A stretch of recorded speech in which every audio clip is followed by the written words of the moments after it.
Ang edukasyon ay karapatan ng bawat kabataang Pilipino. Yan ang mensahe ni PBBM sa mga presidential scholars sa Obando, Bulacan, kasabay ng pagbibigay ayuda sa iba pang benepisyaryo. Ang detalye sa agenda report ni Ivy Reyes. Tutok na sa edukasyon ang Marcos Jr. administration ngayon, hindi raw gaya dati. Ito ang pahayag ni PBBM sa presidential scholars ng Obando, Bulacan.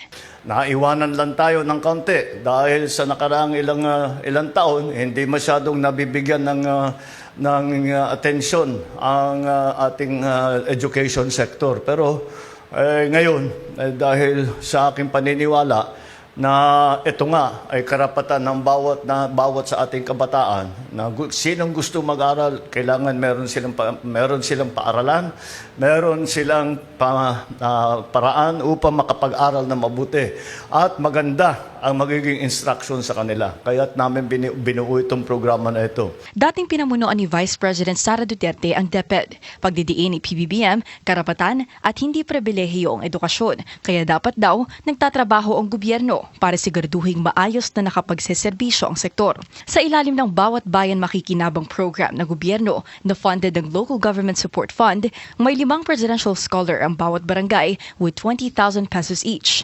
May 200,000 pesos kasi bawat barangay at ang 100,000 pesos sa amount na ito para sa mga presidential scholar. Nakatuon din sa mga graduating student na may problemang pinansyal ang programa ayon sa Pangulo. Sa ganung paraan, makakatulong tayo ng napakarami dahil ang barangay sa Pilipinas, more than 42,000.